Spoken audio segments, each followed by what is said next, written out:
Hello, good evening, everybody. Welcome to the 12th and final round of the North American Grand Prix Monday Night Open Wheel Series, coming to you live this evening at the base of Mount Fuji, the 1968 rendition of Fuji International, I believe it's called, and we have just clicked over to qualifying. Joined by Brad Maris as always on Monday night. Thanks, Brad, for another great season. One more to go. Oh, it has been pretty good, hasn't it? So it's been kind of long, Al. I mean, a solid 12 race season, 11 in the books, of course, and kind of a, speaking of long, kind of a rather longish track here. So time's going to be around in the 1 minute 40, 43 range, thereabouts, something like that. And it's a good car and track combination. Good track for this car, I would say. I don't know if we're going to get great racing out of it tonight necessarily, but it's a pretty good challenge for this type of this car, this 312. Take a quick look at the track map here. A bit different than the modern layout of Fuji. Just 8 corners here, 5.8 kilometers, and big feature at this track is that I guess it's like you're driving down a mountain, that turn 1 complex in the first sector. It's impressive. And it's pretty it's impressive and pretty fun to drive too, yeah. Yeah, so these guys making their way out here on their outlap. It's going to be a 25-minute qualifying session here this evening, followed by a 200-kilometer race, 35 laps in total. The final round, our seasoned 33 champion Kevin Kirkbride about to make his way around the final corner here to start his flying lap, and right behind him is his team championship winning teammate Zach Hefner. But we're going to jump on board here with Kevin Kirkbride and follow him along as he makes his first attempt. I'll take a look at this Fuji 68 track, and here you go, drop down into oblivion in this massive banked, wider than hell, kind of whatever the heck it is, I don't know, but eventually it does continue to descend and get tighter and tighter, so it does develop into kind of a descending radius type situation, and then directly into kind of a turn 2 here, so good little flow there actually between those corners, but very obviously, Al, there's about 15 million different lines that these drivers could take, right? And some have been pretty successful, Kevin Kirkbride being one of them, putting some very nice time. So a tight little right-hander here. Have a little bit of room on the edges of the track. Don't want to go too wide, but can get a little bit of grass and maintain a little bit of grip. Tough little left-hander here.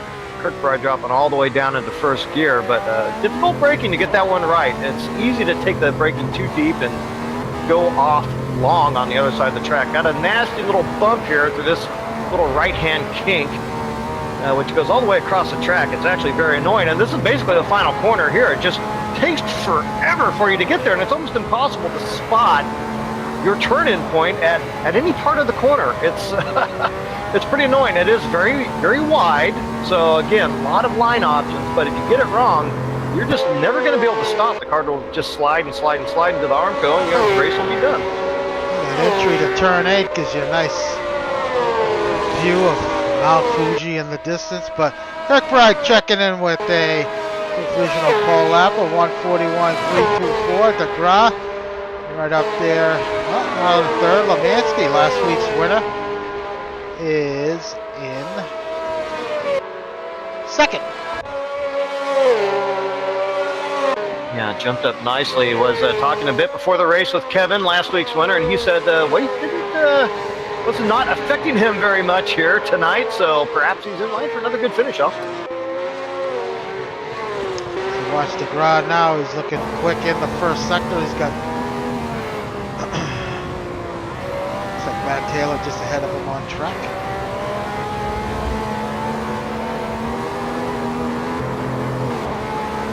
DeGraw, spotty points finishes over the course of the season. When he has collected points, they have been very good points. So, that's interesting.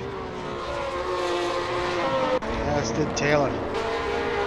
Serious case of follow the leader. want to check something real quick. I know it's not rec showing Mansky with his ballast for some reason, but let's see. Well, maybe that's why the weight wasn't affecting him too much. It wasn't on the car, huh? No, it definitely was. Hang on 1 second here.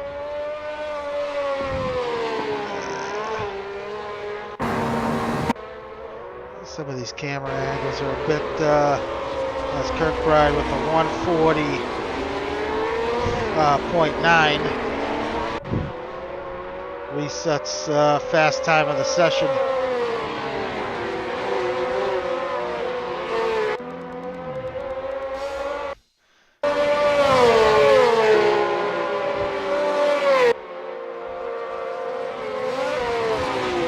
Alright, Brad, sorry, give me 1 second here. All right.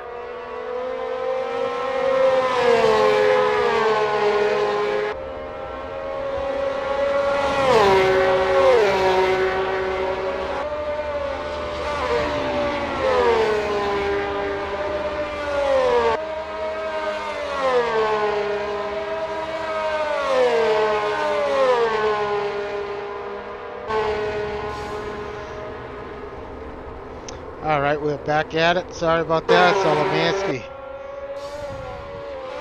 Once again, looking quick here. Up big in the first sector, Brad. Sure is. And so maybe he has one of those lines that's worked out really well there in the first sector. Talking to different guys, I mean, some guys were pretty sure that low was the way to go through the first corner there. Other guys were insisting the high line was better. Guys talking about bumps. There are some kind of odd humps and bumps in places around this place. So, ooh, but Lemansky giving up oodles of time there in the second sector out. Yeah, he did. Showing even for me, but well, he was 4/10 ahead of the time than the first sector, right? And then +1 in the second. So. Just assuming, but he's still up on his personal time. Ooh. Oh!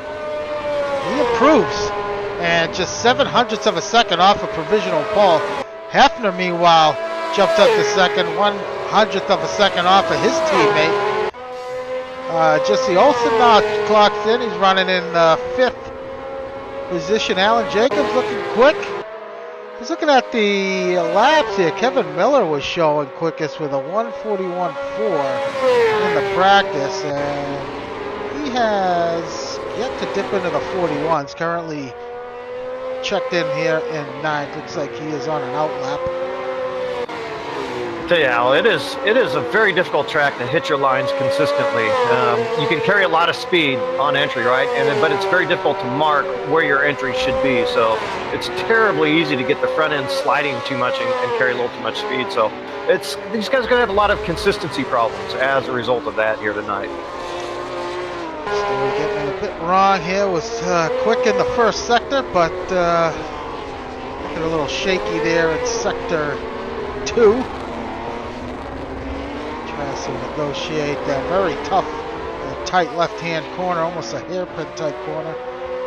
And yeah, well off the pace at sector 2. Olsen looking quick in the first sector. You're going to see a lot of guys going quick in sector 1. It's all about how they manage the middle part of the track. Yeah, clearly. And actually, third sector, it does account for quite a bit of the overall time around this place, too. But it's a little surprising to see these guys so far off there in the second sector relative to Kirkbride. But they've got a bit of time to figure it out with these longer laps, Al. You don't get as many of those laps in for that qualifying session, right? Correct. Only 16 minutes to go in this session. Quickly winding down here. See where Jesse Olsen slots. No improvement for Jesse. That's Mark DeGraw. Continues to look quick in sector 1.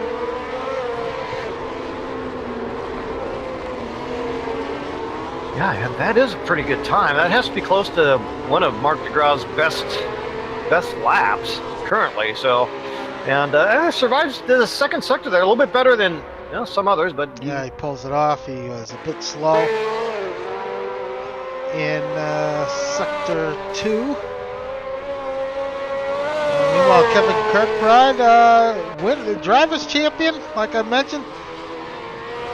No poles this season, so far. He's looking good at this point, but I'm going to have to check and see when the last time, or if any driver's champion has ever won the championship without notching a pole. And, well, at least in AC on Monday nights. Let's see. Yeah, I don't think so. There may be an odd season out there someplace in the annals, but yeah, I'm not sure. I'm gonna say no, especially for AC. No, actually, Aaron Parsons. Huh? Parsons, season 29, and the Lotus.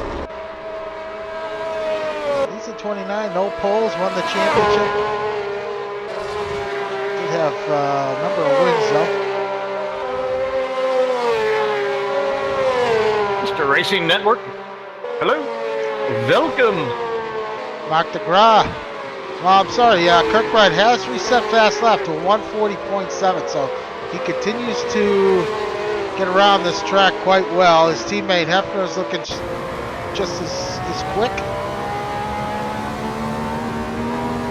Over 2.5 tenths off of his teammate. Searching for that first pole, as you mentioned, Kevin Kirkbride. So 25 kilograms, but interesting to note, provisionally second and third, Hefner and Lekmansky right now, both carrying 20 kilograms of ballast themselves. So could be one of those tracks where the ballast helps settle the car a little bit, Al. It appears to be that way. Kirkbride carrying 25. The top three definitely with the weight. So yeah, Kevin Miller now checks in and jumps up to fourth. So nice lap from Kevin Miller. Taylor looking good in sector 1. Continue on board here with Hefner. Yeah, Hefner losing a bunch of time in the second sector. Jump on board with Taylor. That's a 10th off in sector 2. Yeah, well, that's obviously better than we've seen from a lot of guys, so some real potential here to jump way up, but gotta be so careful on that corner. Like I said, there's a big hump on that corner. It can so easily shoot you off track out wide, and there's sometimes, like I say, the front grip is so tenuous. It's so easy to carry just a little too much speed. And that field looks like he's got that one pretty well dialed in, Al. I think he's in for some big improvement here. Taylor to the line. To second, 200ths off a second off of Kevin Kirkbride. Splits the podium hunters there. Now dropping down to third. Very nice lap from Taylor. Yeah, he was looking strong in pre-race there in the practice, but I believe that is his best personal lap thus far. So Taylor on a charge. Oh, is Ricker gets it wrong there in sector 2. There was some talk that actually the starting the pole position on the grid, position 1, is not the best spot here. Yeah, I guess third. You want to start third are the rumblings I heard.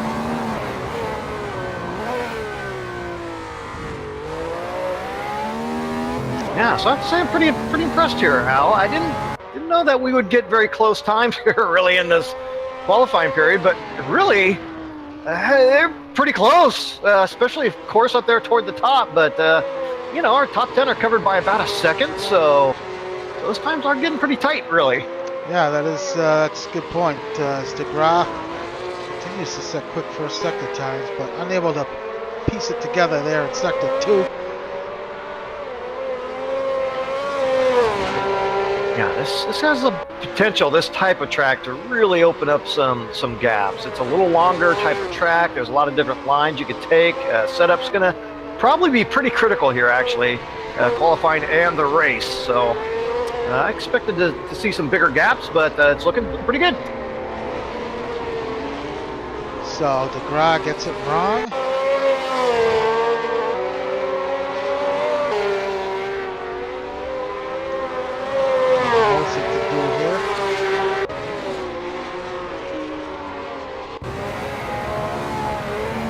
the moment, it's Kirkbride with 10 minutes to go, searching for his first pole position of the season. It's a razor thin margin there, R2 at the top. A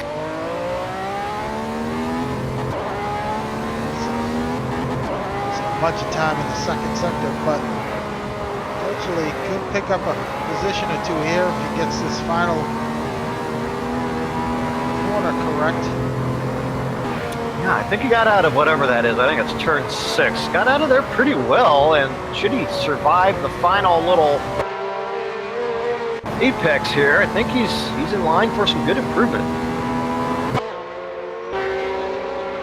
So Olsen to the line. Yeah. Oh, yeah. Up to 7th. Actually picked up some time here in the third sector. But who else? Someone Jacobs now jumps up to 6th. So Jacobs with a nice lap.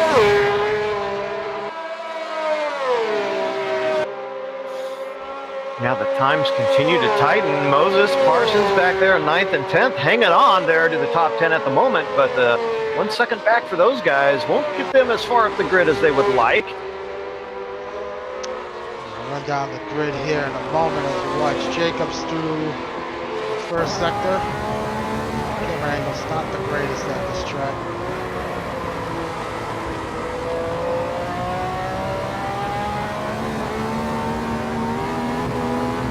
That's 1968. They got the wide angle lenses there in 68. Now we're gonna have to make do.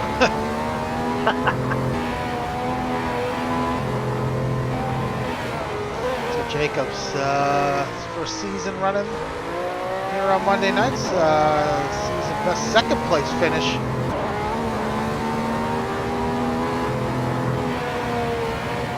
At Silverstone. Dramatic end to that race. Great battle there to the end. John Houston taking the win. Jacobs took second. About the highlight of his season. A great qualifying at Spa. I think he qualified on the front row at Spa. And suffered a DNF. So Jacobs does not improve. Kirkbride does. He goes up to improves to 140.6. And 692 just stretching out that lead ever so slightly over Matt Taylor in second.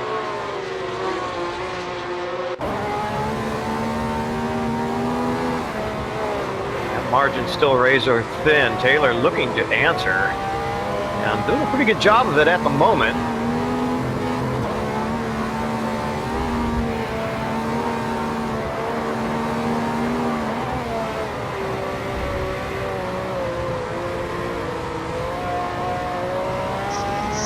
Sector. Oh, big lockup. Yeah, that's not going to help. That's not going to help him at all. Nope. He was looking good. So we got Lemansky, let's see, Kirkbride provisionally in first, Taylor second, Hefner running still there in third, Lemansky right behind him in fourth, Kevin Miller with a nice session so far in fifth. Jacobs currently in the pits running in 7th. Mark DeGraw Alan Jacobs in 6th. DeGraw in 7th. Jesse Olsen now up to 8th. With the good second sector. Let's watch him finish this lap. And yeah, he jumps up to 6th now. So Jacobs bumps down to 7th. 8th, Moses back in 9th, Parsons there in 10th, Jake Feemster currently in the pits running in 11th, John Houston, who finished second last week, currently in 12th, Sean Ricker back at 13th, Tom Traskell running in 14th, Brian Story in 15th position, Thomas Schubeck back at 16th.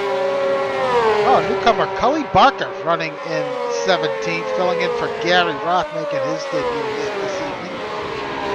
His teammate for the night.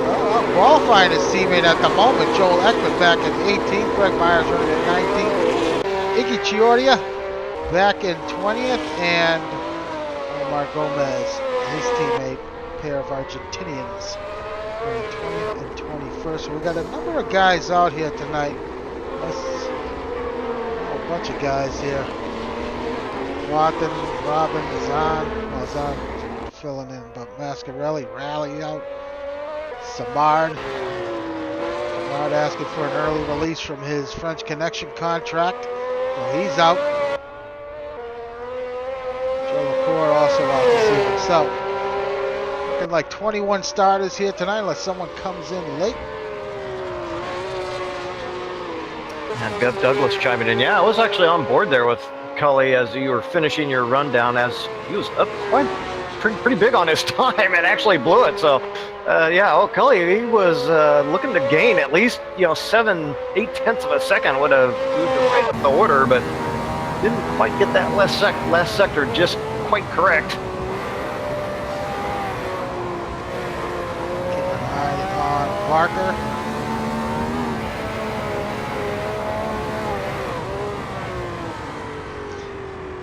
Hello, Gup. Welcome. Long time no talk. Nice to see you still around. And Racing Network, how's it going? So Kevin Miller just 4 tenths off in sector 2. Let's look at second sector for Kevin. Depending on how he nails this final corner, he could pick up a spot here on Lemansky. It's going to have to be good, though. It didn't look great, I have to say. Actually, I agree. But he comes to the line and not going to be. Yeah, actually, he didn't give up much time, so it's clear he's got more time in it. As ugly as that looked. Well, Sean Ricker now jumped up to 7th. Currently alongside his teammate. So those two purple helmet drivers having a good run here. Ricker was up in the first sector by 2 tenths. Those guys need a good run. It'd be a good time to do it for both of them to have a solid, nice run into big points here last race. Why not?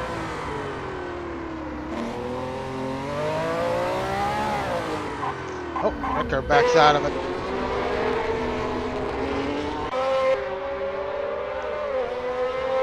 Other guys watching. Ooh, Moses backed off again. Moses was on a pretty good lap as well. But he gave one up where he had a big one in it. Parsons gained marginal amounts of time, so times continued to tighten down ever so slightly, but... Yeah, Parsons has improved on his time. Yeah, he jumps Moses in the standings, and DeGraw backs out of it again. So Parsons now up to 10th.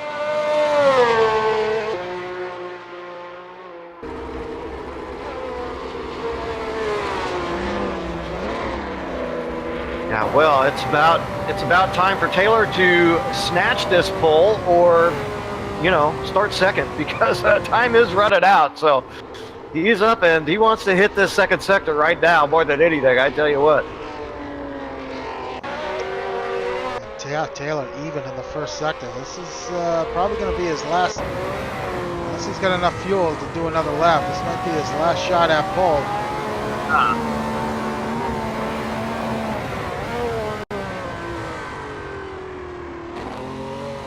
That split coming up.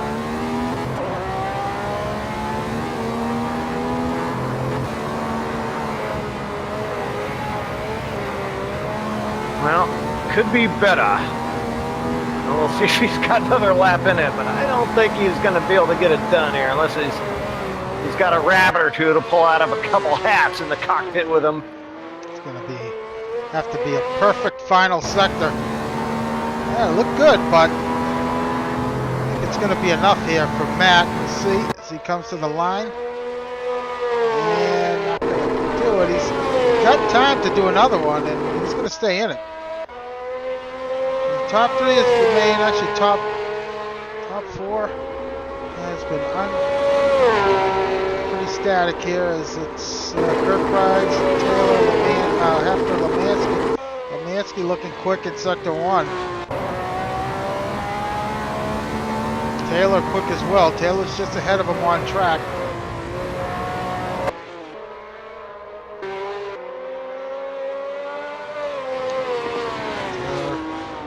Entering, that's turn 2. A lot of guys going green now in the first sector. Oh, looks like it's Lemansky ahead of Taylor on track. Oh, Lemansky gets it all wrong. Ooh. Big lockup from Taylor.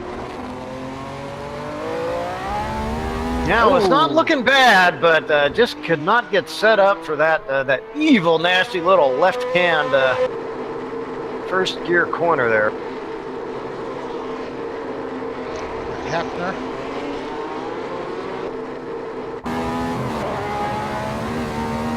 With a good first sector. He's a bit off in the second split. He's going to stay in, and Moses is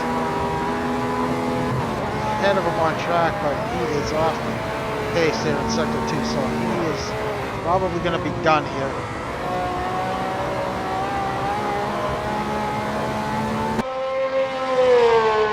Yeah, I think Moses did have some practice time, actually.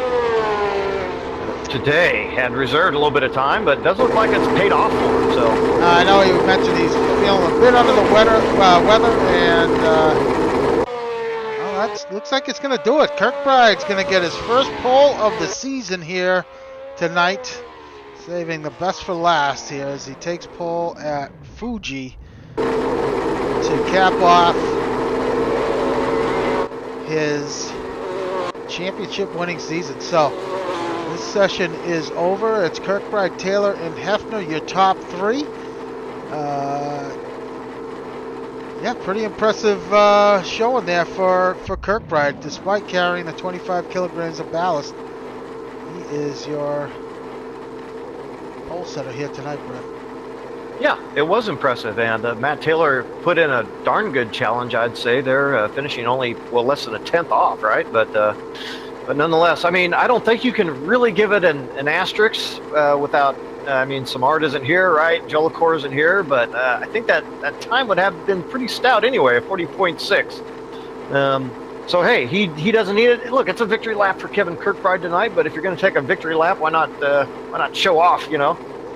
Bring some confetti with you and throw it around while you're taking your victory lap. So good job on him. Good job by the field, actually. Turned out to be a pretty close qualifying effort, and it's a pretty good show, I think. Yeah, so we got some time here. We're going to run down the standings. We know Kirkbride is not going to be able to be caught here. He's got a 36-point lead over his teammate, so it's done. Kirkbride in first with 186 points here, drivers champion for season 33 here on Monday nights, followed by his teammate Zach Hefner in second with 150 points. Now it's going to be a battle between him and Jolicoeur for second. Jolicoeur 18 points back in third, but Jolicoeur not here this evening, so that looks like it's going to be Hefner's position. John Houston in fourth with 126, and we know Philippe Samard is going to, he may hang on to fifth, currently in fifth with 118 points, but also not here this evening. Podium Hunters wrapped up the team championship last week. They currently have 336 points. Looks like they will be adding to that here this evening. French Connection, they are not going to be adding to their points total here. They are in second. That's Jolicoeur and Samar. They had a chance last week, but a couple DNFs took them out of contention. T-Brock Dam Bam, I talked about them. Aaron Parsons and John Houston, what a great second half to the season they had, coming back, and most likely, barring any incidents, should take over that second position here tonight. Captain Clutch, that's Matt Taylor and Mark DeGras in fourth. And Squeaky Wheels, another strong second half, took over the fifth spot, cracking the top 5 for the first time this season. That's Kevin Lemansky and Jake Feemster. They're in fifth with 117 points. So good showing for them. Yeah, Couple wins like Lekmansky had last week. That's going to go a long way toward improving your position, no question. So, going to take a quick run of the competition index, and that's the prize we give out to the driver that completes the most distance in a season. And remarkably, Kevin Kirkbride has completed every lap this season so far through 11 rounds. It's 2,279.714 kilometers. So the closest guy to him is his teammate, completing 459 laps, Zach Hefner, with 2,245.894 kilometers driven. Now, if they do, which they are going to win the championship tonight, it's probably going to go to John Houston. We'll see how that turns out here, but we'll talk about that a little later on in the broadcast. We only got a minute to go here. Going to run down the starting order here for tonight's race, and it's going to be Kevin Kirkbride. He's going to start four abreast there. It's going to be Kevin Kirkbride, followed by Matt Taylor in second, Zach Hefner starting in third, Kevin Lemansky in fourth, and Kevin Miller is going to start his season best fifth. You mentioned those purple helmet guys, teammates starting 6th and 7th, Olsen and Ricker. Alan Jacobs is going to take 8th. Nice start for him. Mark DeGrasse slipped to 9th. Aaron Parsons takes 10th. Chris Moses is going to start in 11th, followed by Jake Beamster 12th. Houston 13th. Tom Trask will start in 14th. Brian Story in 15th.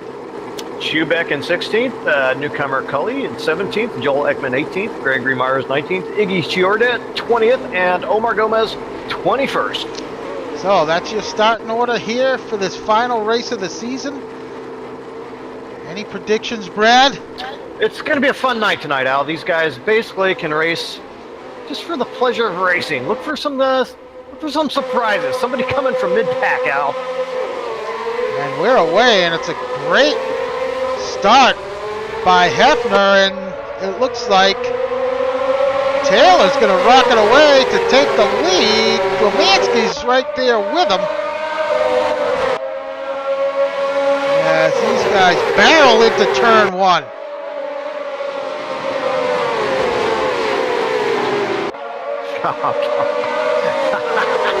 Romansky takes over the lead of this race. Wow. Esto. Insane amount. Oh, someone's off there. That looks like. Yeah.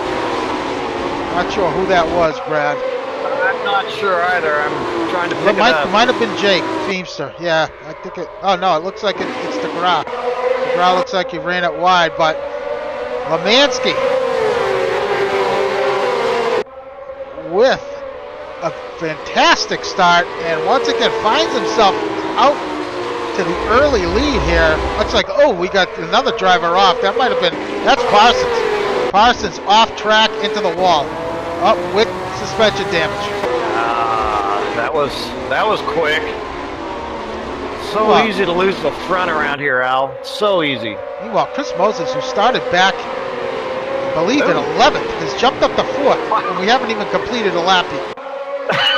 That wasn't good stuff. That first quarter was crazy, Al. And guys just all over the place. It's unbelievable.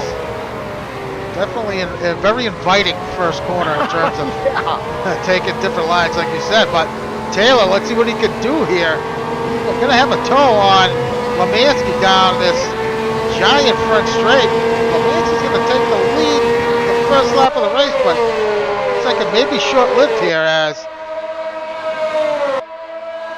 it's going to be Taylor jumping out to the lead briefly. Plenty of straightaway there for these guys to get a draft, and we know that these cars do get a pull off each other coming up a long straight. That is plenty long enough. So yeah, Taylor's going to take over the lead of this race. Hefner remains in third. Kirkbride has gotten past Moses, looks like down the front straight. Kevin Miller has dropped a position down to 6th.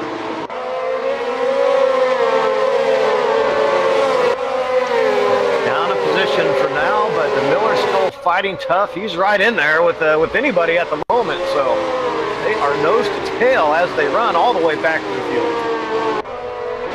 Miller all over the back of Chris Moses. And talk about strategy here tonight, Brad. Have you heard about the tire situation, the temperatures? Well, I've heard from a couple that the left rear can get a little roasty. But I've heard from some other guys saying they're just fine. So look for these guys that can push it out as far as like lap 24, 25, if I hear right, Al. So once again, it's kind of a wait and see here on the pit strategy.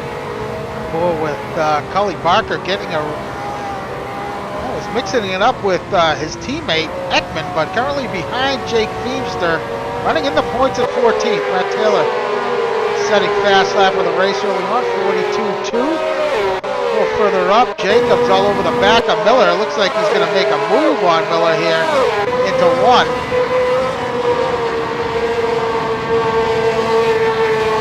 See these cars just moving around side to side going through this entry of turn one. And Miller looking to take the position back as he's still going to go side by side.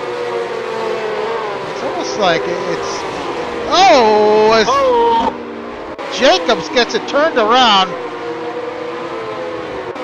Looks like someone might have gotten caught up in that. Oh, Feemster just clips Jacobs. Almost. Oh, heavy damage to Feemster. Almost got around him. Yeah, that's a tough spot for Jacobs to be in. He got side by side with Miller. And looked like he was doing the right thing there, being stationary, but that's a tough spot through that very fast corner. And it's just a tough break for Feemster. But meanwhile, Olsen feeling the heat now from Joel Ekman in 11th. Great start from Ekman.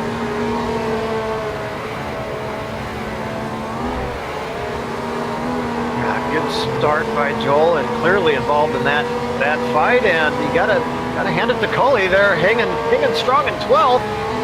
Yeah, right behind his teammate. A couple seconds off his teammate, 12th. Taylor once again was setting fast lap of the race. Let's see if Ekman can get a run on Olsen here down the straight. I think he's going to be close enough to do it.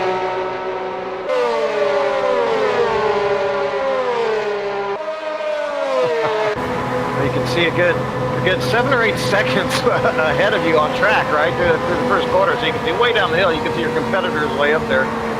So that's good. Keep you motivated. They're starting to get out in front a little bit, I guess. Yeah, this whole first corner just spirals down, kind of like a funnel. Funnels you into turn 2 as Moses now into the pit. So Moses pitting as his tough season continues here. So do not see what happened to him. Yeah, not a good sign, that's for sure. So Traskell with a great start running in 8th. He's got Olsen behind him and Ekman. These guys desperate to get around Traskell.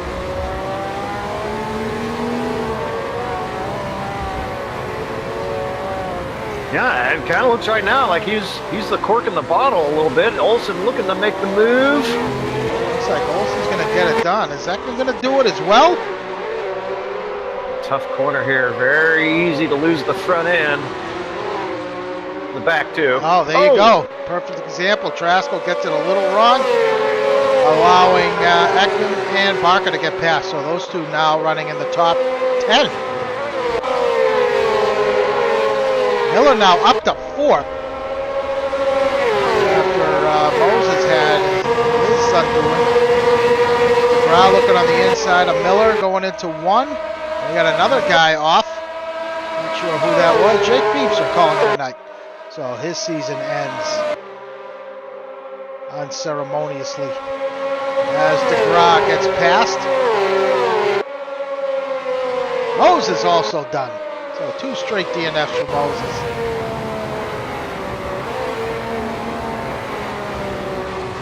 Yeah, I had just clicked over to him to see who was going to win the Parsons-Moses battle for last place, more or less. Looks like it's Parsons, advantage Parsons.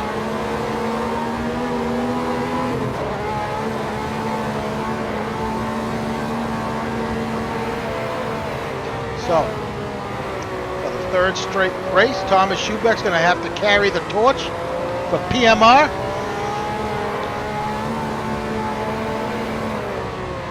Leaders quickly up on some lap traffic. Brian Story was in the first lap or two to repair some damage himself. So these guys already having to negotiate some of that slower traffic. So Taylor now falling under pressure here. Oh, as Hefner looking to take advantage on Lemansky. Yes, these two are going to run side by side down this very long front straight here at Fuji. This is exactly what Taylor wants to see. Yeah, he does. So, Kirkbride has slipped back here.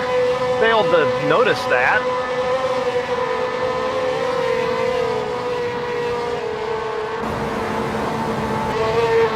Maybe you caught it, and I'm just coming to see it. I did not see what happened to Kirkbride. Yeah, he was falling back to 7. So Lemansky's going to hang on to that spot. Oh, big slide there from Lemansky. Is that going to be enough for Hefner to get past? Does not look like it. Yeah, it's not only the multitude of lines you can take into one, but it's also the super descending radius of the corner and how wide it is into there. There's a lot of different lines to take, you know, to kind of feather the brakes. So, very interesting. Miller also having a look on DeGraw here. That's for 4th. Houston in the mix too. So Houston, who started back, I believe, at 12th, has worked his way up to 6th. And now Kirkbride also involved here. So it's a 4-way battle for 4th with the lap car in the mix. Yeah, I don't know how much. Oh, I don't know how much longer we're going to have this great nose-to-tail action, but it's pretty intriguing right at the moment. Yeah.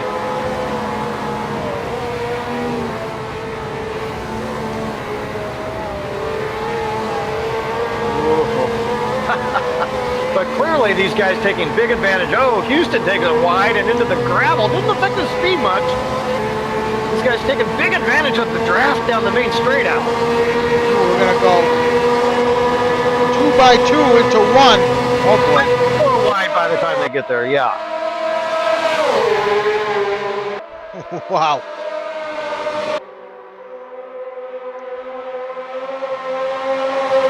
Man, somehow Kirkbride got in front of all these guys momentarily. There's no way this is going to end well. It can't. And DeGraw. Oh! That was Kirkbride and who was that? Houston coming together. Kirkbride done. So Kirkbride is out. So it looks like that was terminal for Kirkbride. Yeah, you called it, Brad. That was bad. They were almost okay. They were almost okay. Kirkbride, you can't give it up when you're looking at a 3-bagger through one corner, right? And there's no way you can give up in that situation. And I think actually that was a pure racing incident. Houston was there, it looked like they were going to hold it for like a second, and just a minor. It was a very light touch, but it had dramatic effects. So tough deal there. Well, the perfect season is over for Kirkbride, as I was really rooting for him to complete every lap this season, but not going to happen. That hit more than likely was of the terminal nature. So that moves Miller up to 4th, and for the time being, as DeGraw now swings on the inside into 1.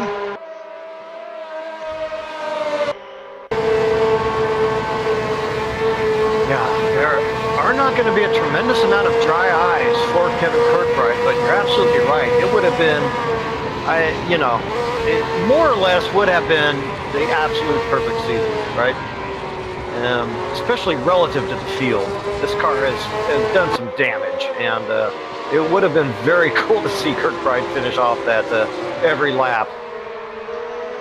Yeah, now how often do you see this? Houston in the pits, Parsons a lap down on track, just getting overtaken there. Thomas Schubeck, meanwhile, trying to put the business here on Omar Gomez. Schubeck running in 11th.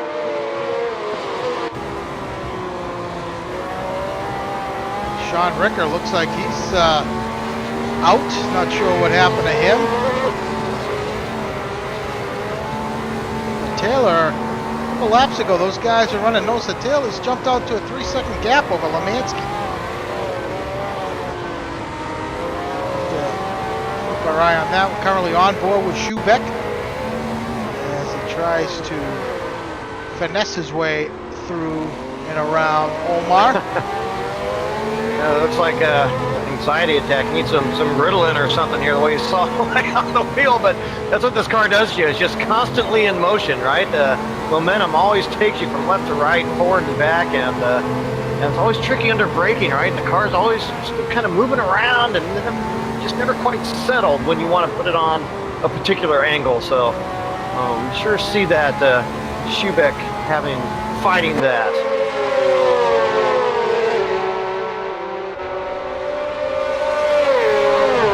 Jacobs closing up on this bunch. David Miller still trying to make his way past Mark DeGras. DeGras running in 4th for the time being. So yeah, a bit of a gap now between Taylor, Lemansky, and Hefner as we work lap 9 of the scheduled 35 laps here. We've seen 4 retirements thus far. And only 17 drivers running at the moment. Championship leader was not going to be able to have that photo finish there with his teammate there at the end, but Hefner's going to have to carry the banner there for podium hunters. I'll have to take that picture in the garage. Oh, Miller takes it off. Nice. Manages to keep it off the wall. Whoa. He comes out just ahead of Jesse Olsen. That was a little sketchy, and he's a little nervous there trying to get it back on track. But meanwhile, Joel Ekman has worked his way up to 6th. Ekman, best finish so far this season, has been a 14th. And let's see. Yeah, 14th. No, sorry, 10th. First start was 14th. Ekman running in 6th. This would obviously be his best result. So nice to see Ekman. Schubeck has made his way past Omar. Jacobs, meanwhile, had a bit of a spin and some contact in the early going, but back at it here, running in 12th and trying to wheel in Omar.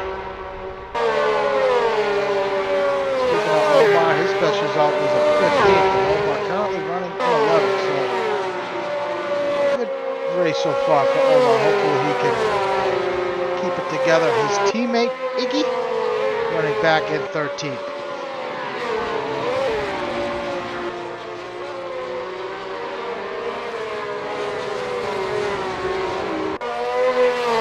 So a little further up, Ollie Barker,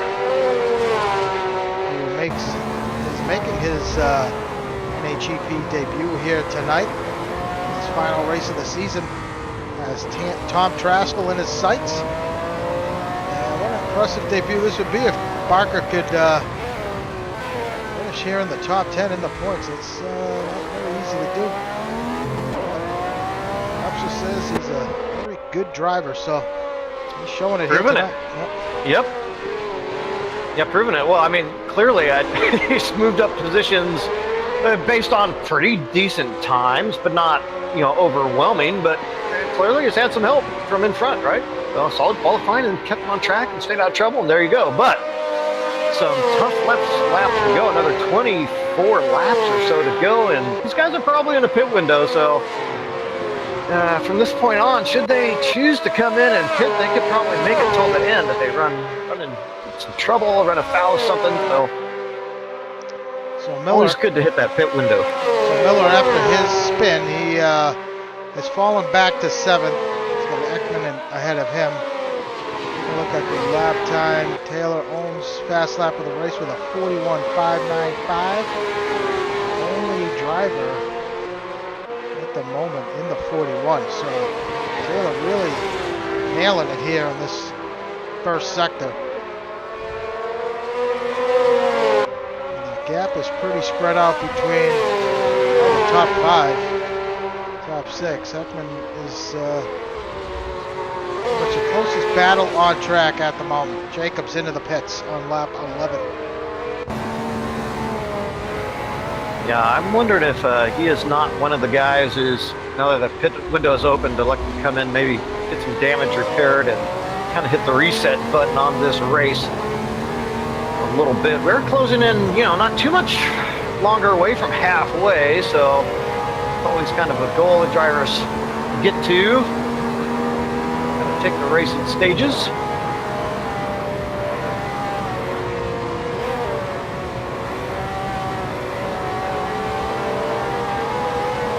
Miller looks like he's going to be able to get a run here on Ekman.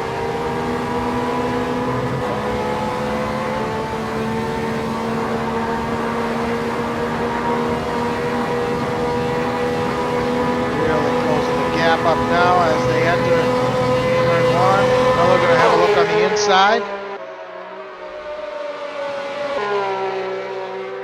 Now Miller's got to be thinking that's still his spot from that little miscue he had, which allowed that position to change hands a couple laps ago. Best lap there for Kevin Miller, 42.9, which is pretty good, but See Ekman fighting the wheel. Sets up for this corner.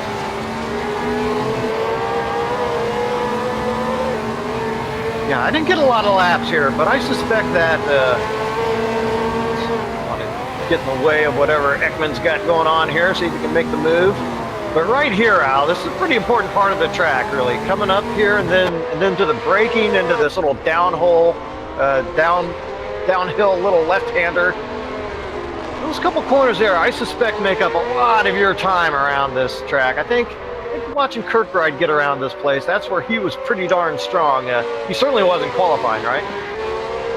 And if I had to put a lot of laps in, a lot of practice around here, I think that's a part of the track I'd sure focus on. So Parker has closed the gap up on Tom Traskell for 8th.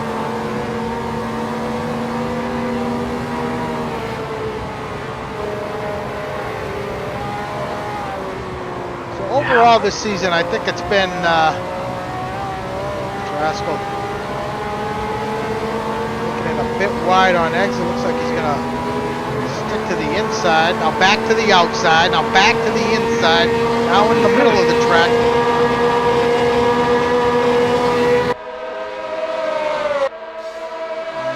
Parker's going to hang on the inside of Traskell into 1.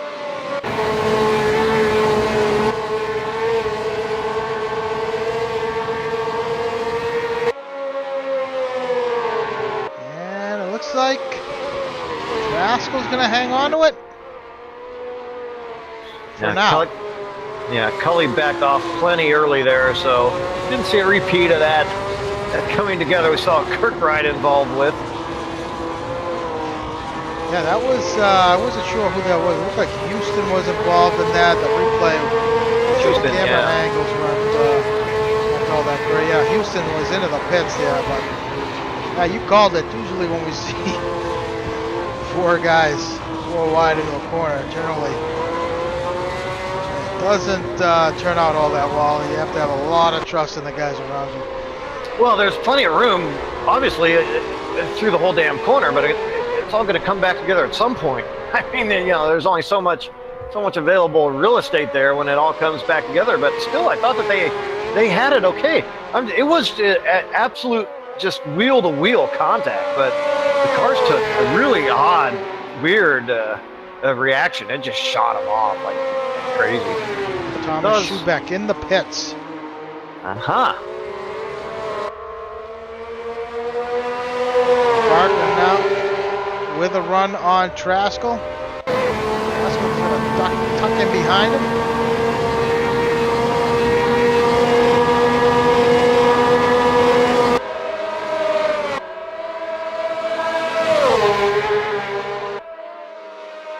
Yeah, looks like Traskell.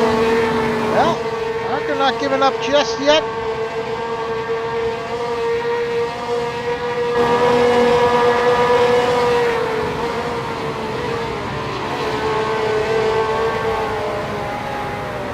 Job there by Traskell to hang on to that position. Yeah, it was. Definitely pulled the slide job coming up there toward the end of that corner, but we'll judge by Cully to kind of see him slide over and back off. Of course, he isn't too much. I think Cully really is looking just to kind of finish this one off. And yeah, I was thinking the same thing. Doesn't want to do anything too over ambitious here. His first run here with us, so yeah. But, no doubt if he sees something, an opportunity, no doubt take it. Yeah, clearly looking at the times, he is certainly a little bit more consistently quick than Traskell. They're running more or less similar times, but lap to lap, a little bit more consistent. Nice view of Mount Fuji right there, entering turn 8. Beautiful. Look at that, Lickmansky now has slipped off of that yeah, it looks Matt like Taylor a little bit. Yeah, a lot. It was at one point 3 seconds, now 7.8, and Hefner's starting to reel him in here. Possible opportunity for Hefner to overtake Lickmansky right before pit stop. So I assume right before pit stops, looks like that window's going to be around lap 17, 18, something like that, 19. Yeah, low 20s, low 20s, or even possibly mid 20s for the long stoppers, long runners. That's been the case this season, right? Running deep in these cars. We have seen it, yeah. Yep. So I think most of the guys have gotten the memo at this point. That's the way to go.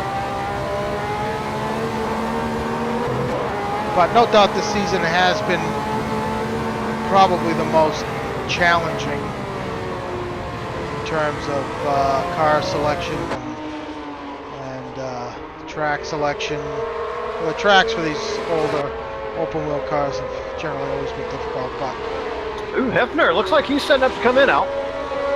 Yeah, Hefner is in. Good catch there, Brad. So Hefner in on lap 16. Look, I said it the second race, or maybe the first race. I said it the first race, actually. I think I might have said it like in our open to the first race. Ooh, Hefner slides well. These cars give you just enough grip to hang yourself with. Actually, maybe I said that about the Jordan, but anyway. In terms of vintage car, it really holds true. You can get away with pushing these cars a little bit, but you can't get away with pushing them like just a tiny bit more than a little bit, because as soon as you do, your race is over. It has been brutal, Al. It's been tough, man. Traskell gives up that spot once again. Let's see if Barker can hang on to it this time. Whoa.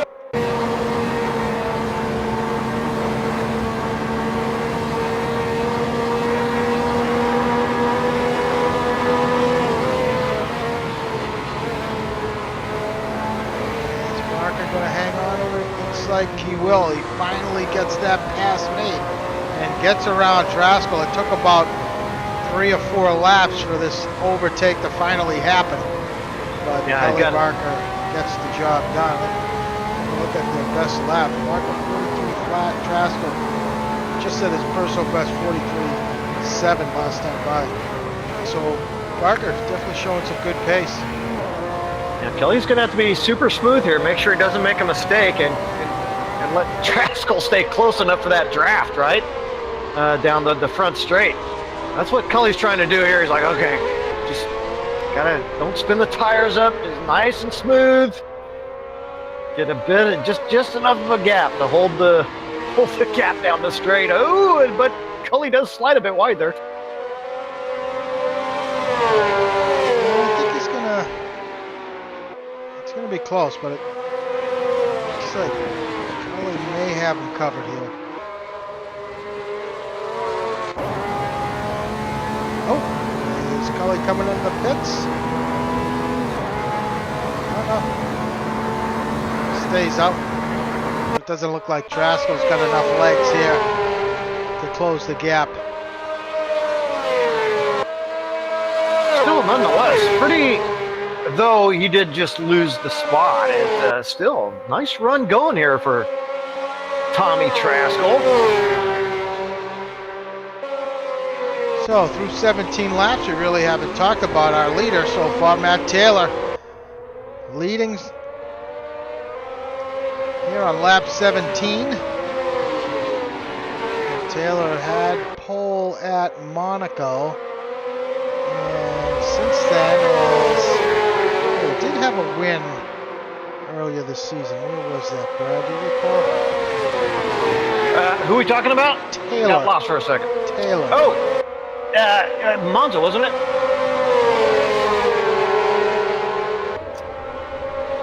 Yeah. Mosport. Oh, sorry, Mosport, yeah. Was Mosport. Wait, whoa, right behind him. Houston and Jacobs mixing it up here, going into one. These guys both a lap down. This is the 13th and 14th. Yeah, both with good pace, though. I mean, they're both running pretty strong at the front at one point, right? Yeah, we know Houston came in because of that incident he had. Jacobs also with an incident, pitted early, but I wonder if Jacobs going to be good to go to the end. He pitted right around, I'd say, lap 12, maybe 13. Well, I can look at the He was one of the early stoppers. 11. So you have to go 24 laps. What was that? What was that? 24 may be possible. It may be possible, yeah. I mean, he had to stuff the sucker absolutely completely full.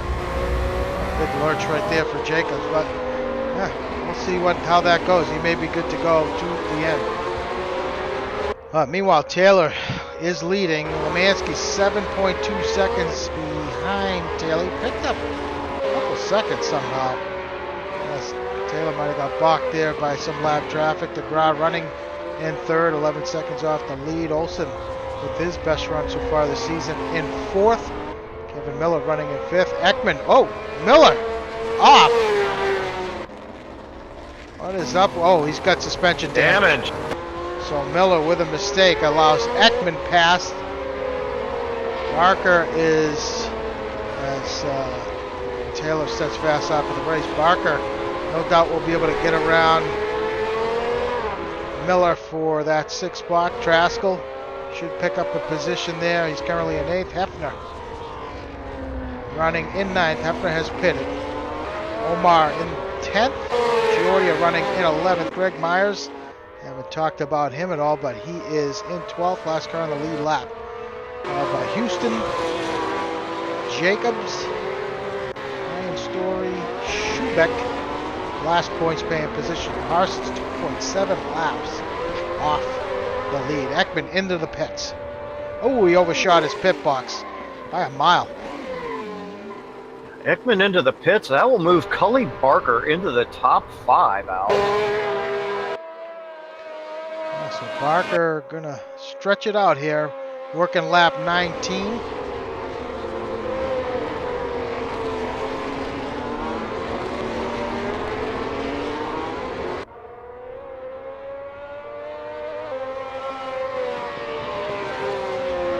Ooh, Taylor getting all four wheels off the ground there. Gets it together. So if you're just joining us, this is the final round of the season 33 Open Wheel Championship from Fuji, 1968 layout of Fuji. Taylor, our leader, Lemansky running in second, DeGraw in third. Seen a few pit stops already. We expect Taylor to come in at any moment now in the next couple, 3 laps. Seen several incidents already to start this race. Championship leader Kevin Kirk, well, actually drivers champion Kevin Kirkbride, in his quest to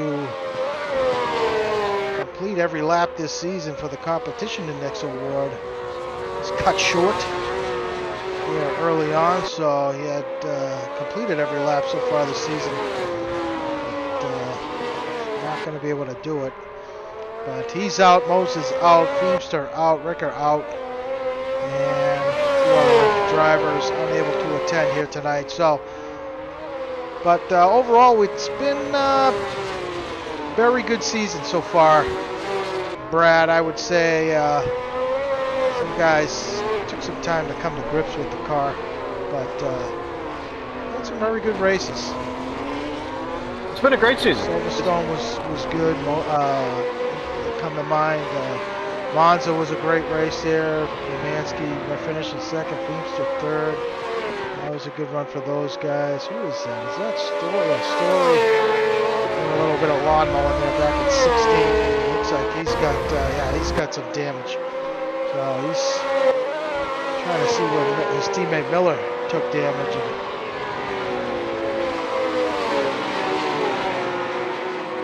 He's trying to negotiate this. He's coming back onto the racetrack, so he's going to have to dive into the pits. So Story not the greatest of seasons for Story. 11 starts, well 12 tonight. Let's start 19th. This finish was a 12th, I believe, at Monaco. Mired by 7 DNFs this season for Story. Possible 8 here tonight. In fact, he have led the league in DNFs. Oh, not a stat you want to lead? Well, Feemster tied for the lead league in DNFs. Aha. May come to maybe Story's here tonight, so Story back into the pits. So Taylor still out there, working lap 21, has yet to come into the pits. It's going to be interesting once Lemansky, DeGraw, Olsen, all these guys come into pit where Hefner slots in, pitting earliest than everybody of the front runners here. As time lost in the pits has proven costly throughout this season. Yeah, I mean that was nearly halfway, just over halfway for Zach Hefner, and I mean that's earlier than you would expect. That's for sure. But I don't think it's going to bother Hefner too much. I don't think it's going to bother any of these guys. Again, this is kind of a race for fun, particularly if you're Hefner. I know Kirkbride was kind of upset, but you know what? He's going to calm down just fine. I mean, speaking of a good season, it has been a good season, particularly for Kevin Kirkbride and Zach Hefner, right? These guys are going to wake up tomorrow and they're going to feel pretty damn good about themselves. Ooh, look, Mansky into the pits. Yep. I'll tell you something else, Al. Really thinking about it, the gaps have opened up here. It's the type of track where you would expect to see that, okay? You had 4 retirements, 17 runners, 21 starters. But you know what? That's not that bad, really. 21 starters at the end of a 12-race season indicates you've had a pretty good run over the course of the season, right? Because interest does tend to dwindle. Some guys, they get out of the points and they get all boo-hooey, right? And they said, I'm not going to show up for the last couple of races. So really, starting with 21, and you've had a pretty good race tonight. So I think it's a pretty good indication of the type of season we've had. We have a solid number of starters here tonight, and a pretty good season with another strong 13 laps to go. Schubeck calls it a season. He's done. Oh! So Hefner now rejoins. He is well behind Lemansky now. 12 seconds behind Lemansky. So that decision to pit early, not the wisest, it seems. I mean, I don't know if that was a strategy going into this race, but Lemansky well out in front now after that stop as Matt Taylor resets fast up of the race. Still banging out laps here, not pitting, running, just started working lap 23, DeGraw. DeGraw now dives into the pit, so this is going to be interesting. So we had Lemansky come in already. Let's see what Olsen's going to stay out, so this is going to be between DeGraw, Lemansky, who is now working his way onto the main straight. These two were separated by 3 seconds. DeGraw away, Lemansky coming down the front straight. Where is DeGraw in relation? He's away, Lemansky. What a stop. Just one lap, Brad. That's pretty amazing. The amount of time that's picked up. They're just from being able to stay out one extra lap. Yeah, there could be some other variances in this pit lane because if you are at the end of pit lane, you can actually gain quite a bit of time. If you're toward the front, you have to slow down quite a bit. Actually, it's really super meaningful in this pit lane at this particular track. But no, you're absolutely right. And part of that is the extra fuel for being a longer lap, right? So there you go. So, next guy who's going to pit, next two guys, is going to be Taylor and Olsen. Both these guys have to pit, and as we speak, Taylor comes in on lap 20. At the end of lap 23, Olsen what's he going to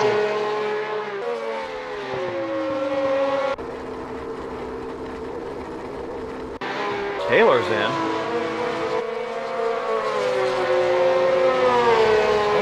Like he's staying up. Yeah, interesting. Meanwhile, Cully has taken his stop, and he has cycled back out behind some guys that he has already gotten past before he stopped. So a bit of a slow stop for Cully, and I think that he is a little new-ish to Assetto Corsa in general. So maybe getting the pit stops right didn't quite get something right there, and lost a bit of time coming to the pits. Jesse Olsen is your new leader for now. He's got, who's that, Omar, I believe, in front of him. But Olsen still has to come in for pitting to make a pit stop. Taylor 3 seconds behind, 3.5 seconds off of Olsen. So Taylor will get that position back. Yeah, and Olsen's putting in some decent lap times, but you're absolutely right. Taylor running upwards of a second a lap better on the good lap, so it won't take him too long to cut back into that lead. And yeah, 25, 26, maybe 27, I think is going to be the absolute maximum that they'll be able to get out of tank of fuel here. So Olsen will have to stop before too long.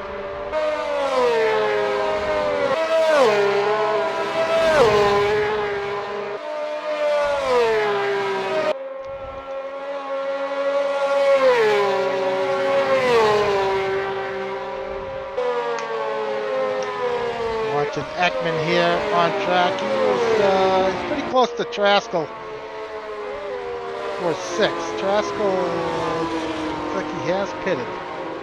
So he's good to go. Ekman, we saw him come in. Also, meanwhile, going another lap, Brad. Okay, taking it as deep as he possibly can. We'll see where he cycles out at. I mean, you have to think he's going to have a pretty reasonable shot at 5th place, right? Yeah, he should be able to come in and out ahead of, may come out ahead of Lemansky and Hefner as well. It's going to be touch and go there. Yeah, somewhere around there, I would think.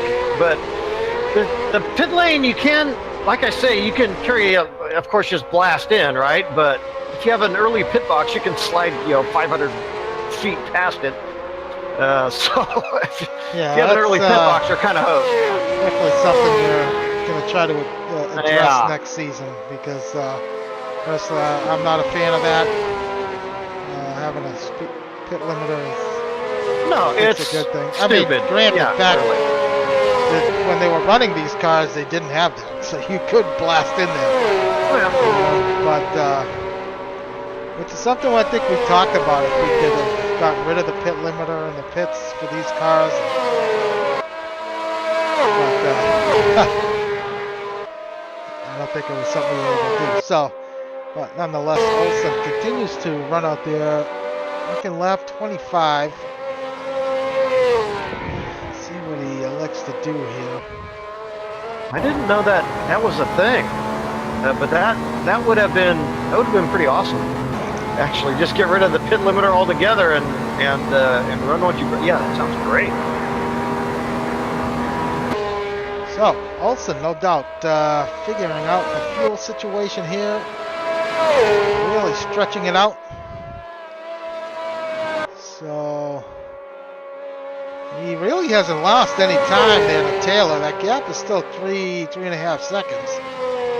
Taylor, his teammate DeGraw running in third. So they should come out, they should beat Olsen. They should get past Olsen once he decides to pit. And setting themselves up for a 1-2 finish.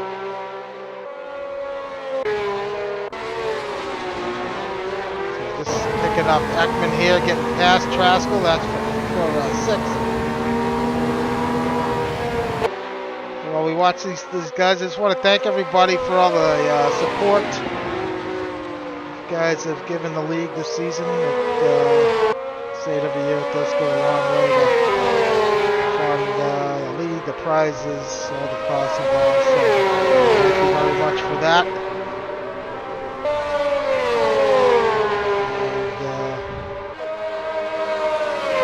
Try to put on the best series we possibly can. It's always the funnest thing to do, dealing with situations and whatnot, but I think overall we did a pretty good job in comparison to other series out there. So if you like what you see, head over to NorthAmericanGP.com. Let us know you want to race. Have a bit of an off season after this round, before we figure out, kind of begun the process of determining what car as Traskell takes it off. Olsen into the pits here. Let's see where he comes out in relation to Lemansky. Lemansky making his way down the front straight. Going to fall back behind him. It's going to be Hefner. Looks like he may beat Hefner. Yeah. Hefner does. And Zach will get a heck of a run here coming through the this whatever it is, this part of the track.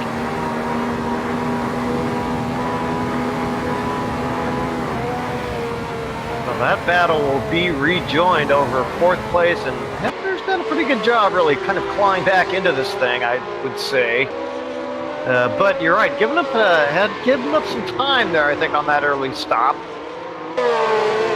It's shaping up to be a great final 8 laps here for these two. Yeah. And definitely come together, and Lemansky not too far out in front, but Lemansky was showing pretty darn good pace there in that first stint, I guess you could say. So you would figure Lemansky had the advantage to stay out in that 3rd spot without making any mistakes. So just touching back on what I was saying, we've just begun the early, I guess, process of trying to figure out what we're going to run next season. It's definitely going to remain open wheel, but on Mondays, but just exactly which one. Let Chris Moses put up a call on the Monday for him, trying to figure out what guys like. I think which was the 70, which one had the turbo on it? Well, I don't know. The Lotus 70, no, I don't know. No, 9018, the 9018. Oh, yeah. With the turbo, that was a very popular car. That was a lot of fun with the turbo on demand feature. Also the Formula 3.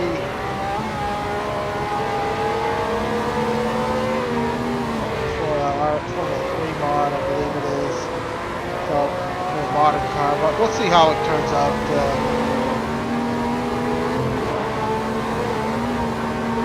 I suspect it's going to be a little slightly easier to manage in these cars as Hefner takes a look at the inside of both.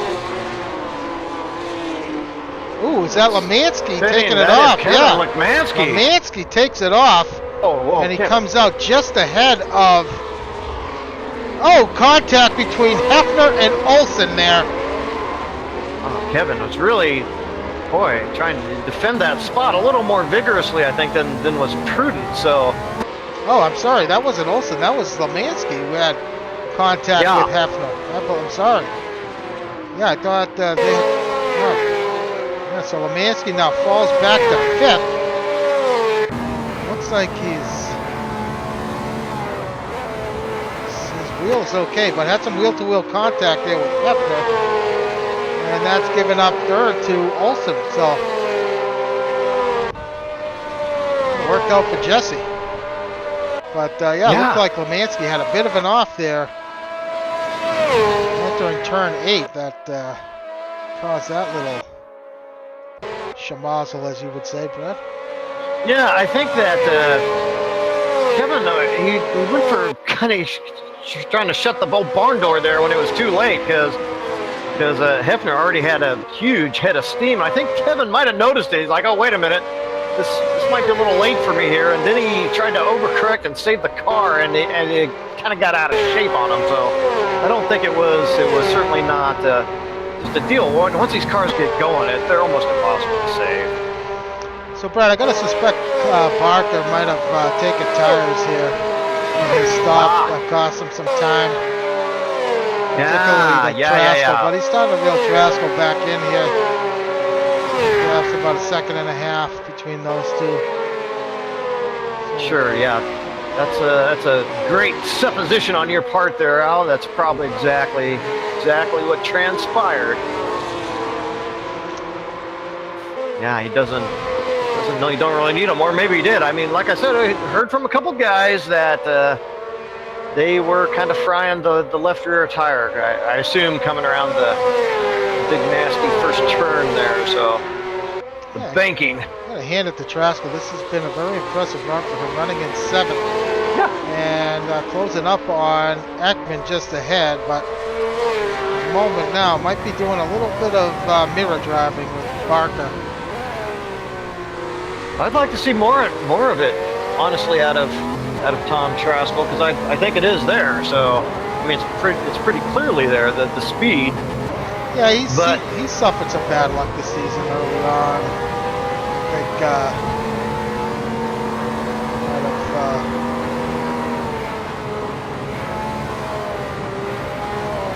kind of trying to think of the right word, but not lost motivation, but made it hard for him to kind of bounce back. But he certainly has his second half of the season. The last few races he's done pretty well, so this is a great confidence booster for him. Especially if you can get by Ekman there in 6th.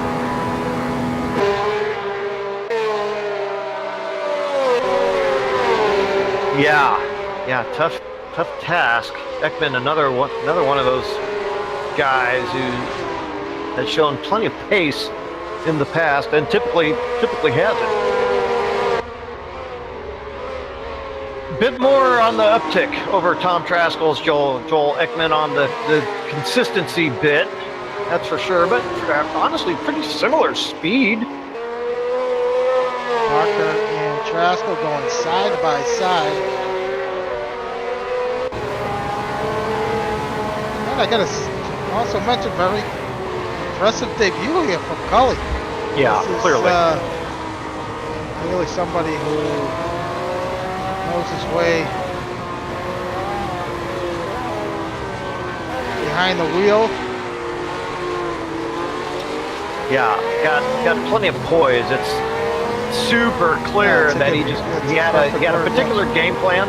Yeah, he had a game plan, and he was just going to stick with it. Just get the old feet wet and jump in and do some racing instead of not do anything stupid. And that's a pretty good recipe for success sometimes. Ooh, Traskell runs it a bit wide. Oh, some contact. Boy. Barker on the exit of turn 8. Traskell keeps it together. Barker comes up ahead of Parsons, but that's a wheel-to-wheel contact. Had a half spin, but Barker is away. I don't know if that's anybody's fault. You're right on the limit there. I mean, Barker could not have done much more to try to mitigate that, and Traskell couldn't have done much more to save himself, you know, where better. I mean, you know, you can only do as much as you can do to like save yourself, and Cully Barker, he's pretty much on the limit of adhesion coming through there. So there wasn't much in it either of those guys could do to avoid that contact, really. Yeah. Well, they're back where they started. They're running 7th and 8th. Just lost track of laps here. Working lap 32. Just a few more laps to go here before the season is in the books. And let's see, where is Houston? Running in 10th, a lap down. But yeah, looks like Houston's going to lock up. Well, Kirkbride, I don't know. Actually, I think Hefner's going to take over. Hefner looks like he's going to win the competition index. But since him and Hefner take the team championship, the award's going to go to John Houston, who's in 3rd. And he is still out there running, so he had a pretty good lead over Parsons in 4th. So good job to Hefner, and congratulations Houston. I think this is his 2nd or 3rd award for the competition index.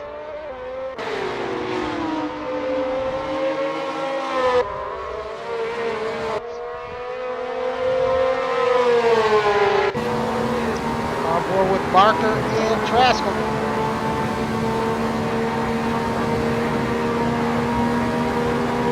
The battle continues. For those who don't know, or join us late, competition index goes to the driver who covers the most distance in the season. Doesn't necessarily go to the fastest guy or the winners every week. Consistent finishes gets you try and finish on the lead lap, or if you finish in 18th or whatever, you have a shot. Joel Ekman, first season last season, won it. And let's see. He did, didn't he? He did win it, yep.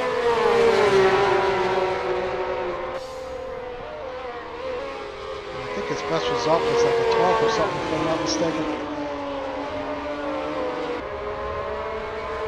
So it's something to shoot for every season. Certainly something I do on Thursday night. It's not going to happen this season. But yeah, speaking of Thursday, might as well get a quick plug in for the Jake and Jack show coming up on Thursday nights. As that season concludes, they're at Bathurst. Looking forward to that one, Al. yeah, and hopefully I'll be back behind the wheel. Supposedly I'm getting my Fanatec base. I ordered it 3 weeks ago. But I'm going to have that tomorrow. And do some laps with you, Brad. Yep, look forward to it.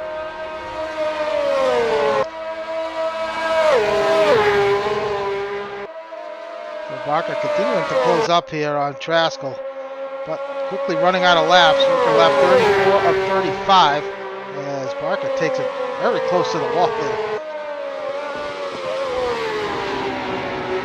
Meanwhile, Taylor up front with a 27-second lead over his teammate DeGraw in 2nd. Olsen running in 3rd. Now, Lemancey has gotten past Hefner. They're running 4th and 5th. I don't know if Hefner let him by or he made a mistake. I'm not sure about that. I'm not sure. Right now, I've been kind of watching Jesse Olsen take out huge chunks out of Mark DeGraw. And I don't know if there's going to be enough time for Olsen to really make a a charge here, but DeGraw running really slow relative to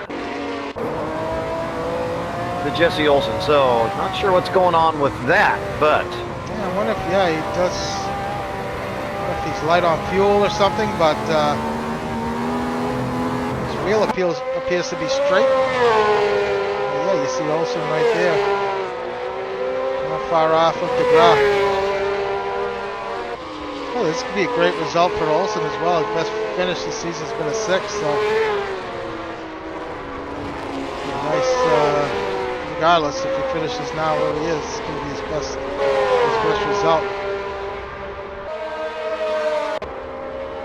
So Taylor crossing the line here to start the final lap of the race, the final lap of the season.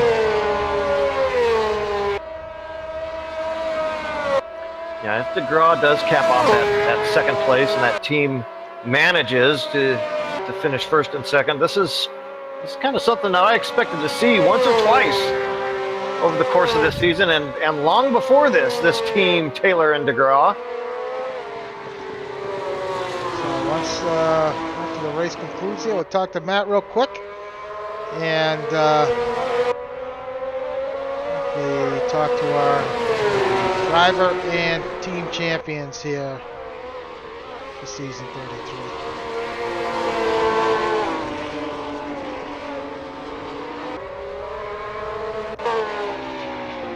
Taylor through sector 2, going back here to Barker, trying to get around Tom Traskell for that 7th position.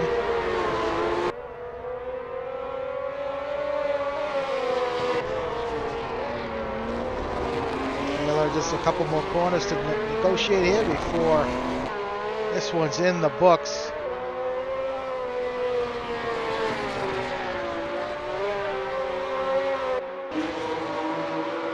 Not close enough to make a move. Taylor coming around turn 8 for the last time.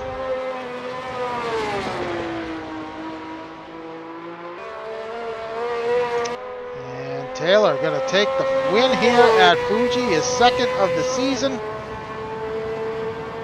And nice job by Matt. Congratulations, Matt. Great run. Further back. Well, Hefner has caught up to Lemansky here. That is for 4th. Should be interesting final couple corners here. Hefner may be able to get a draft off of Lemansky here to close this one out. DeGraw's going to take 2nd. Olsen's going to finish his best 3rd. Hefner looking on the outside, inside of Lemansky. Lemansky trying to defend. Making a run on Hefner here at the line. Not going to be close enough. Hefner's going to take 4th, Lemansky 5th. Ekman with a great run here in 6th. Barker having a look on the inside of Traskell. He gets around Tom.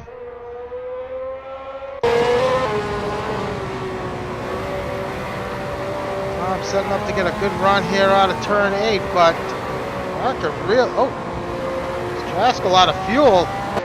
Looks like Traskell might be light on fuel here. Yeah, Ekman takes 6. His teammate's going to finish in 7th. Traskell now coming under threat here from Jacobs. Yeah, what a great run. Traskell going to finish 8th. Nice run from Jacobs. Good recovery after that early incident. Finishes on the lead lap in 9th. That's going to do it. Let's see if we can bring our winner in the booth. Matt Taylor, do you copy? I got you. Congratulations, Matt. Kind of frantic start to this race. The guys all diving in there, turn 1 full wide. It was pretty close between you and Lemansky for the, I'd say, first 10 laps, and then I don't know what happened to Lemansky. That gap opened up, and then you drove away from there. Pretty easy run after that. Yeah, that was definitely hairy going into that first corner. I wasn't quite sure where everybody was going to end up, and about ran over. I think it was like Mansky. About ran him over in the second corner. Luckily, I didn't hit him, but just tried to settle in and find a spot, and felt like I had the fastest setup, and just waited for the car to come to me and then tried to pull away. Yeah, well, it was a good win, and maybe, I don't know, maybe a little help there, or maybe not. I don't know. It's kind of weird the way things shook out, but it's been an up and down season. I mean, when you've finished races, you've finished very well. You've collected a couple wins now, but I mean, overall, looking at the sum total of all the parts, probably not as good a season as you would have liked, but.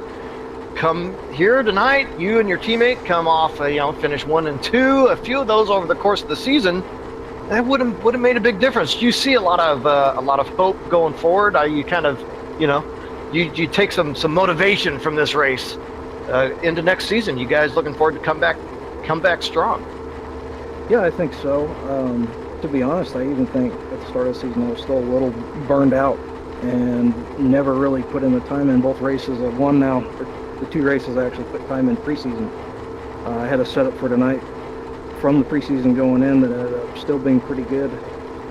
And yeah, I think it's just a lack of practice overall, lack of motivation. And I'm ready for a different car and ready to come back strong next season. Well, congratulations, Matt, and I know you'll be back strong next season. I look forward to seeing it, and just great job. Good 2 wins this season. So you got a pole at Monaco, and yeah, it was a good season. Obviously, like Brad said, not as good as you would have hoped, but put some gas in the tank and come back strong for next season. And put on a good show. Absolutely. All right, Matt. Congratulations again, and we'll see you in season 34. Thanks, guys. Thank you for another season of fantastic broadcasts. Thank you very much. All right, let's see if we can bring our guys in here. Where is Hefner? Here we go. Do that, the little 2-step. All right, Kevin, do you copy? Yeah, I'm here. Well, not the result you were hoping for tonight, but nonetheless, you clinched the Drivers' Championship last week at Bridgehampton, and congratulations on that. That is a tremendous accomplishment. Your first championship here at NAGP. In a season on Monday, you guys were kind of on the fence on running double duty Monday and Thursday, but that was a very impressive run. I mean, you had completed every lap up until this point. No poles, 1 win, but just a string of unbelievable consistency. And you dodged a few bullets there in kind of middle of the season, but just some solid results and a great performance. Well, I did get the pole tonight, so. Yeah. I did hear you last week, Yeah. and I wanted to make sure I got that pole tonight, even though the pole setter had to start on the outside with 3 guys on his inside going into turn 1. I did want to make sure I got that pole tonight, but yeah, it's been a good season. I'm happy with myself doing 2 nights. I think that driving both nights actually keeps you a little more focused if you put in enough laps, right? It keeps your reactions quick, and you put in plenty of practice in a couple cars, and as long as you get enough time in, I think it's actually helped out, the driving on Monday, staying fresh all the time, putting enough laps in. So it feels good to win it. It's been a great season with Hef, and I've had a lot of fun with everybody. Yeah, clearly, the difference for your team and then you in particular, it really has been about consistency. And I mean, that has also looked to me like, well, it's been good consistency. It's also been, seemingly to me, pretty good setups week in and week out. And maybe some of that comes down to preparation. But are there 1 or 2 things that, kind of stood out, or you kind of figured out about the car, you go, oh, okay, aha, this has really helped, and kind of been able to, something to build on over the course for that consistency over the course of the season? I think the main thing was just adjusting the differential from track to track to getting it to where you could drive it consistently all the time and push it, and you didn't feel like it was going to get away from you. Maybe we could have set it up a little bit faster in that regard with the differential, get a little more power out of the corner, or get it to turn a little bit better. But for the races, and this is mostly what we focused on when we set up our car and we practiced, is we focused on a car that was fast, but easy to manage throughout the race, where we felt like we could drive hard but consistently. And so we didn't focus too much on the quali setup ever. We focused more on the race setup and something that we could drive and keep under control. Yeah, well, it had to be a bit of, that motivation there.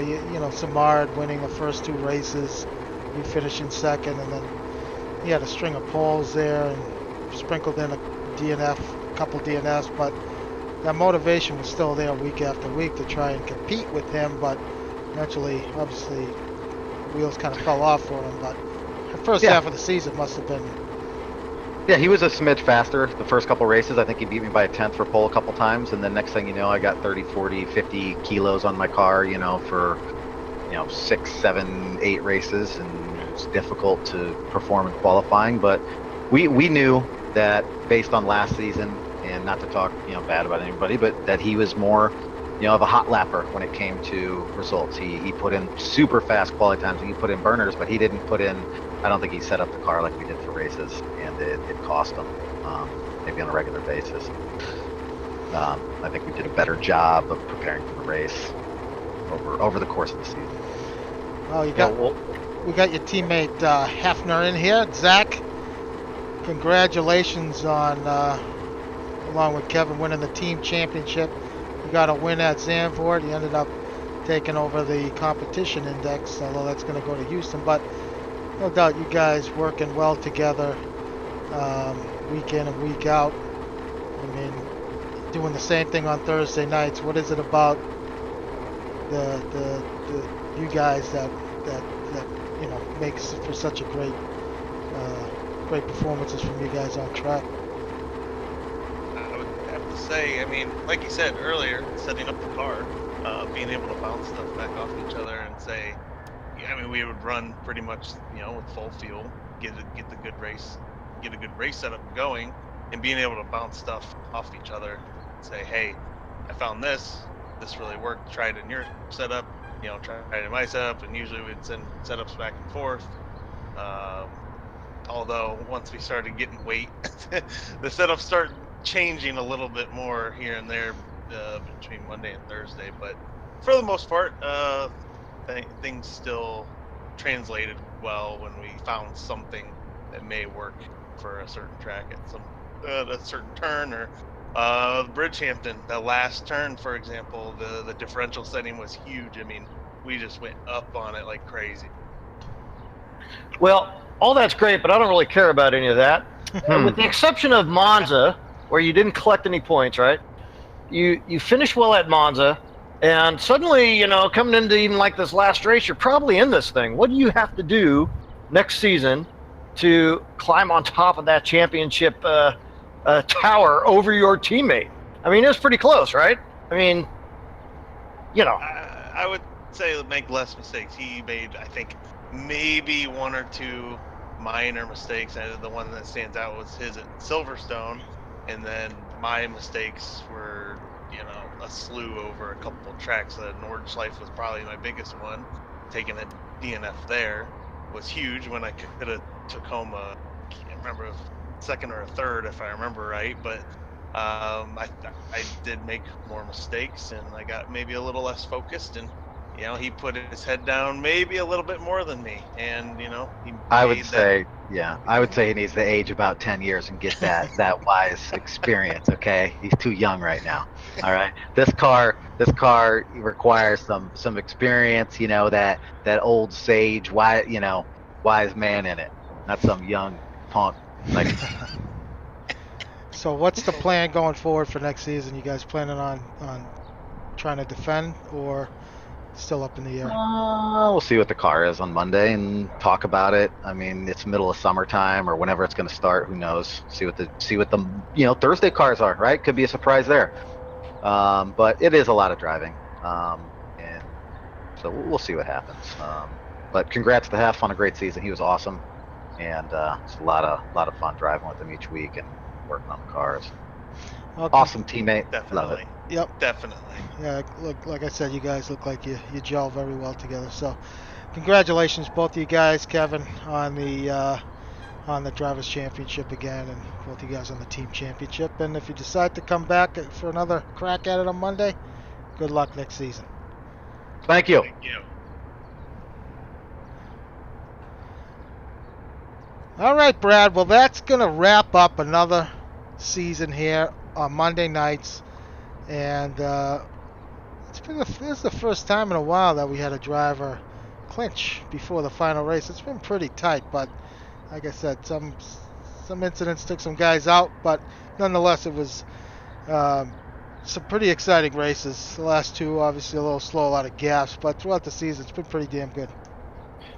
No, it has been good. I think that's been a hallmark of the season, and I mean, I never really expected, but I kind of really didn't expect it with this car. I thought of kind of all the more vintagey type cars, this one could be as bad as any we've had because of the tendency to you'd be able to push a little extra, and I thought we'd see higher retirements. No, it's been a good season, and I think you're absolutely right, with just the exception of the last couple, which I think we're kind of down to the tracks. They're good tracks, but just the nature of them, they're very difficult, and guys that had better setups were going to perform better. There's just no two ways about it. So, and that's fine. That happens. I actually have been very intrigued. It's just too bad that it's just the way the season shook out. I think that we had these big gaps come, and then, well, listen, it's just Kevin Kirkbride was just better than everybody. Yeah. That's really what it is. They figured out the car better, and then he drove better race after race. Yeah. And there you go, done. And congratulations, by the way. Yep. Yeah, you summed it up perfectly. Well, thanks again, Brad, for helping me out this season in the booth. You do a great job, and I really appreciate it. And thanks, everybody who tuned in week after week and watch our replays online. I appreciate it. The league appreciates it. And hopefully you guys tune in next season when that starts. Who knows, probably a month or so. But a bit of a break for some of us here as we prepare for next season, but still got one race to go before the season's done as a whole. The Thursday race, as Brad mentioned, the GT race at Bathurst starts 9 p.m. Thursday night, and we got a doozy of a Drivers' Championship brewing there as well. Kevin Kirkbride in the mix, Peter Zabo, as well as Zach Hefner, I believe, is also in the mix there, and the Team Championship. So comes down to the wire there. So hopefully you guys can tune in for that with Jake and Jack. So, and I want to thank those guys as well for doing the broadcast on Thursday nights. I really appreciate that also. So thanks again, guys, for tuning in this season, and hopefully we'll see you all next season. Have a great time off. Thanks, Brad. Have a good night.